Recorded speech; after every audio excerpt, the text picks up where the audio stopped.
everyone, welcome back to my channel. My name is Moira, and for today I am going to be sharing some tips that I learned while doing my thesis, and I'm also going to be answering some of your guys' comments right after that. So before we begin, I would first like to say a huge thank you to everyone who watched my Thesis It series. Thank you to everyone who watched it. Thank you for all the lovely comments. I see all the comments, and yeah, I'm just very grateful. And another thing that I want to add that I didn't really get to explain during the last video, because my last video was the thesis defense. Actually, after that, we still had 1 month left of school, and we still had one final requirement, which was the thesis book. So we still had to make some revisions on the design or on the research based on the comments by the jury during the defense. They still had to sign whatever before we actually got to graduate. So anyways, enough of this intro, and let's get right into the video. Woo! I know that going into thesis year could be very daunting. You have a lot of doubts in your mind kung kakayanin nyo ba, ganun, kasi you're used to working with other people. You're not used na lahat ng load na sa'yo. So, girl, I got you. So, here are some tips or guidelines on how to go about your thesis. First tip, do everything on Google Drive and keep it organized. Google Drive is amazing because you could literally do anything there. You could do like Word documents, Excel, PowerPoint, lahat na talaga. And it's already saved on the internet, so you don't have to worry about your files being corrupt or whatever. As in, I do all of my thesis book, I did it on Google Drive. And keep it organized, as in label everything nicely. Mga thesis 01 blank, thesis 02 blank. Ganun. Mas mapapadali buhay nyo kung hindi kalat-kalat yung documents nyo. Next tip, back up everything. Sobrang hirap na, guys, kung thesis year na, tapos makokorrupt pa ang inyong laptop. As in, ang sakit, hindi ko ma-imagine kung nangyari yun. Always back up everything. Ako, every night after I do my stuff on SketchUp, I save that SketchUp file on Google Drive so that I don't have to worry about it getting lost or whatever. So yun, always back up. Next, schedule interviews ASAP. I remember it was like first month pa lang yun nung thesis year namin, and we haven't even chosen a final topic yet. And then narinig ko sa isang batchmate na nag-schedule na siya ng interview with professors, ganun, about dun sa topic na gusto niya, ganun. Ang aga-aga, ang excited naman masyado. But it turned out she had the right idea. Because when I started emailing people, medyo matagal pala mag-reply. As in, sometimes it could take months. Huwag na kayong umasa na days, okay? Isipin nyo na months or at least weeks. You really have to schedule it as early as possible. Kasi mahirap na yung naghahabol. Lalo na kung naghahabol ka sa wala. Next, thesis year is no time to be shy. Now, I am a very shy girl. As in, sobrang mahiyain talaga ako. Kapag thesis ka na, kailangan mo na matutong mag-email, kailangan mo matutong tumawag sa telepono kahit natakot ka kasi may telephone anxiety ka na hindi mo maintindihan kung bakit. You have to get over your fears kung para kang ako na takot sa telepono. Kasi kung mahihiya ka pa and hindi ka assertive or whatever, hindi mo talaga makukuha yung mga information na kailangan mo. And always remember to follow up on emails kung hindi pa sumasagot. Tanggalin nyo na lahat ng hiya nyo kasi at the end of the day, yung grade nyo yung nakasalalay dito. Next, get a thesis notebook. Write and draw everything down. So, if you watched my thesis series, you would know what this notebook is. So, this is my thesis notebook, and I literally do everything in here. I write my thesis notes, I draw sketches, sa kung ano mang maisip ko, that's lahat nandito na siya. Kaya mo siyang dalhin sa kahit saan because you never know when and where inspiration may strike you. Next, Pinterest is your best friend. If Arki ka, siguro ginagawa mo din to, that you have a Pinterest account and you make like separate Pinterest boards for all your design plates. Minsan, ang hirap din kasi mag-isip ng design for thesis na kailangan mo ding maghanap ng mga pegs, ganun. Hindi mo naman sobrang gagayahin, pero kailangan mo lang makita na posible pala yung iniisip mo. Ganda rin naman na tumingin ng mga similar existing buildings so that you could know if your thesis is actually feasible or not. So yun, whenever in doubt, Pinterest ka lang.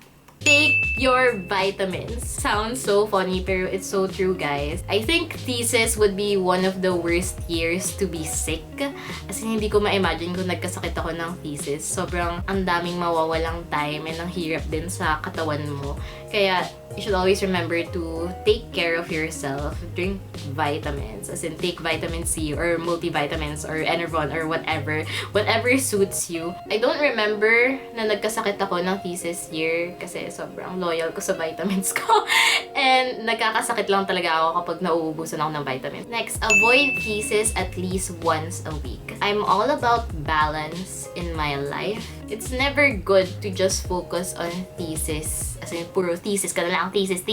At least mga once a week, have a day na you're not gonna touch anything related to ACADS, ganun. For me, it's usually the weekend, probably Sunday, kasi yun yung mas lagi kami lumalabas. And I make sure that that day, as in, wala akong iisipin na ACADS kasi it's my time to rest, to rejuvenate, whatever. Trust me, those small breaks will keep you sane. Next, choose a topic that's close to your heart and preferably also close to your home. So when you're in thesis year, you're probably wondering, how do I choose a thesis topic?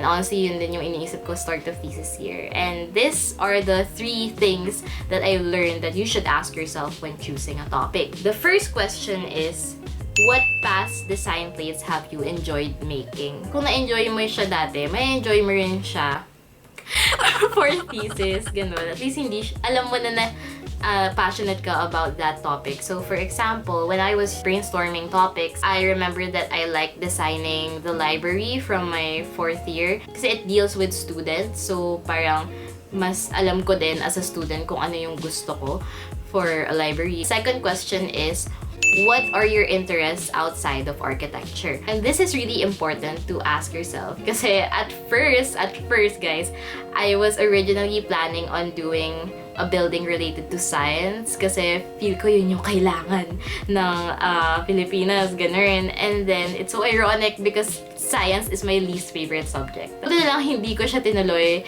and I explored my other interests outside of architecture. And something that I really like is the performing arts. As in, when I was in high school, I took like dance, piano, theater, ganun. And I really enjoyed it. So I really considered it. And if wala ka pa rin maisip after nun, the last question is, where do I want my site to be? Gawin nyo na lang site-based yung thesis nyo. Yun yung ginawa nung batch before us na site muna and then tingin ka kung ano yung pwede para sa site na yun. And that's kind of also like what I did because for our batch naman, we had to go like north or south. So, bawal inside Metro Manila. So, I chose places near my province so that I'm also already familiar with the place. And kung malapit sa bahay nyo, guys, doon na lang kayo tumingin kasi maganda rin yun na alam nyo na yung history. Makakapag-design talaga kayo for that specific community. You could also check online if available yung comprehensive land use plan or comprehensive development plan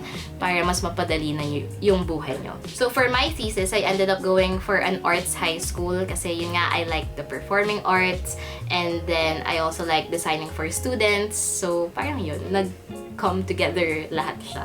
And alam niyo yun, nanonood ba kayo ng Victorious dati? As in, sobrang gustong-gusto kong pumasok sa Hollywood arts. So, baka kaya ako rin yun pinili na thesis topic.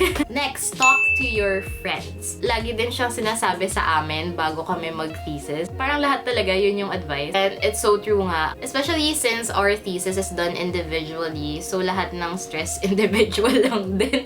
So, nasa sa'yo lahat. And sometimes you just need to rant to another person. As in, mag-FaceTime ka with a friend and rant mo lang lahat ng nangyari sa araw mo. Sometimes it's just good to let it all out para hindi rin siya lahat na nasa sayo lang. And you could also ask for thesis advice from your friends. As in, sometimes kasi when you're doing your thesis, you're too close to see straight. Maganda rin that you ask advice from an outside opinion para hindi lang ikaw lagi yung nagja-judge sa gawa mo. If you feel stressed, then be stressed. Ito ata yung pinakagamit na word during thesis year. Stress. Stress. Actually, kahit after thesis, stress pa din ako. Okay. Honestly, sometimes thesis could get so overwhelming. As in, minsan nga, hindi ka pa nagsisimula overwhelmed ka na. Kung ganun, edi, just let yourself be stressed. Kung hindi mo feel na mag-thesis ngayon, gusto mo lang mag-Netflix, edi mag-Netflix ka. Kung gusto mong kumain ng napakarami, junk food man yan, or fast food, edi kumain ka. Huwag nyo nang i-deprive pa yung sarili nyo. Mas lalo siyang hindi magiging healthy. Honestly, mababawi nyo naman lahat yun after thesis. For example, in my case, I wasn't really eating healthy during my thesis year. I didn't care about my health or my weight or whatever. Kasi I knew that was going to happen because I would be stressed. So I just let myself be. And sabi ko na lang na after thesis, di ba bawiin ko na lang. And that's what I'm doing now. I started working out, eating healthier, cooking healthier. So parang, you know, it all worked out in the end. Here goes my last tip for thesis. It's not about being the best, but it's about being the most proud of yourself that you can be. Of course, as students, hindi naman mawawala sa atin yung feeling ng pagiging grade conscious. Especially since last year mo na, and thesis is really the culmination of all your years of hard work in college. So, nakakakaba talaga siya. But at the end of the day, it's not about how others feel about your thesis, but it's about how you feel about your thesis. Kasi kahit mag-earn ka ng grade na 100, pero ikaw hindi ka pa rin satisfied sa gawa mo. Bale, wala lang din yun. Kahit sabihin ng mga friends mo na ang galing-galing ng gawa mo, pero ikaw hindi ka naniniwala sa sarili mo, bale, wala lang din lahat yun. Alam mo yun, the validation should come from yourself, not from other people. I always reminded myself throughout thesis year na I don't have to be best thesis. I don't have to be at the top of my class. What I want to achieve by the end of this is that I can say that I'm proud of what I did. Because I worked hard for it. Because hindi ako natulog para doon. Hindi ko siya minema. Ganun.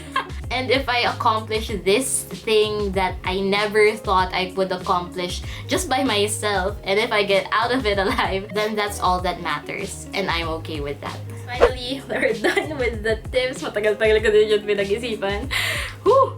But anyways, now I'm going straight into the Q&A. So in my Thesis It series, I asked you guys to just comment down below if you had any questions for me, whether it was related to thesis or architecture or whatever. Here are some of the questions and I'm gonna answer them fast. Okay, let's go. From Bimtan, congrats po. Gusto ko mag-Arki pero natatakot ako. Any advice to be a freshman student next year?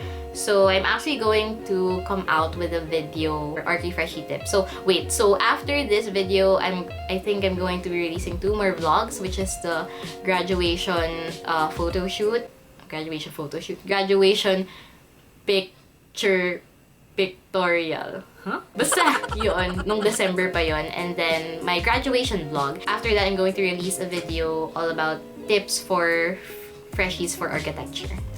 So, from the last video, congrats! What's your design philosophy? So, sa video, kinot ko siya after nun kasi sobrang tagal-tagal nun. But, actually, sinagot ko yung design, what's your design philosophy in my thesis book na. After thinking about it for a very, very long time and really reflecting on the right answer. My design philosophy as an architect really is function follows form. Ay, hindi, mali. It's form follows function.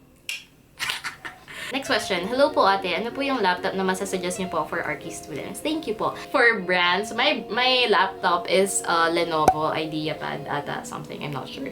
And it works out well naman, but I think yung maganda talaga for architecture is yung gaming laptops. Kasi yun talaga yung magaganda yung graphics. And, ewan ko, ang mahal kasi niya and hindi ko masyadong trip yung mga design niya kasi sobrang bulky niya. Pero alam ko yun yung magagandang laptop. Ate, saan po kayo nagpapaprint ng ganyan kalalaki? By Steven Johnson to. So, he's referring to the boards that I did. So, kapag mga ganyan kalaki, papaprint kami sa Arlecchino. I think pwede nyo naman sa email or something. And then, sometimes, ako yung preferred ko is Iza kasi merong malapit sa house namin. Meron din sa UP. Pero medyo mas mahal nga lang sila. From Sam, hi, I'd like to ask po how was the process of choosing your topic and looking for an appropriate site? So I think I already answered that dun sa tips. From Zoe Deronia, hi Ate Moira, for you, ano po yung difference between UP Arki and UST Arki? So my best friend actually studied in UST Arki. Same year, magkaiba lang kami ng schools. And I'm thinking of doing a video with her soon, just discussing the similarities or differences between UP and UST Arki. Kasi they're both great schools for architecture. So wala lang, para lang may idea kayo if pumipili kayo. Kasi I had that dilemma then when I was in high school. Hi, Ate Moira, ano pong software ang ginagamit nyo when you make a floor plan? I use SketchUp. I use SketchUp for floor plans, 3D model. Basta everything na kasi it's easier for me that way. Pero if AutoCAD is easier for you, Revit, really go ka lang. Next question. Sobrang hirap po ba ang engineering? Malay ko, hindi naman ako nag-engineering. Naligaw lang siya. Saan po kayo kumukuha ng inspiration or motivation to start a thesis? Edi, sa kagustuhan kong matapos na yung thesis kasi ayoko na. I don't know. Sometimes I try to reward myself, as in sabihin ko na, okay, kapag natapos ko to today, mamaya manonood ako ng 3 episode ng Brooklyn Nine-Nine. Kahit na-promise ko sa sarili ko na hindi ako manonood ng bagong series ngayong thesis year, pero hindi ko mapigilan sa sarili ko.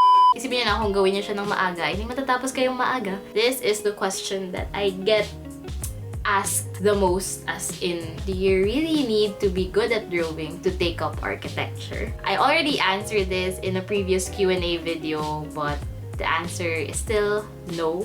You don't have to be good at drawing. It's an advantage, but it's not a necessity. Ulit-ulit sinabi ko dun sa video na yun na designing is not drawing. Makakatulong siya to translate your ideas, ganun. Pero at the end of the day, architecture is so much more than just drawing. You have to have critical thinking. You really have to know how to design, not draw. Okay? But that is it for this video. If you like this video, please give it a thumbs up and don't forget to hit subscribe. And also don't forget to click on the notification bell so that you're updated whenever I post a new video. My next video will hopefully come out soon. So again, graduation pictorial, graduation, and then Freshie tips, and then UP Arki versus UST Arki, and other videos that I'm excited to do. Anyways, again, thank you so much for watching, and I hope to see you next time. Bye!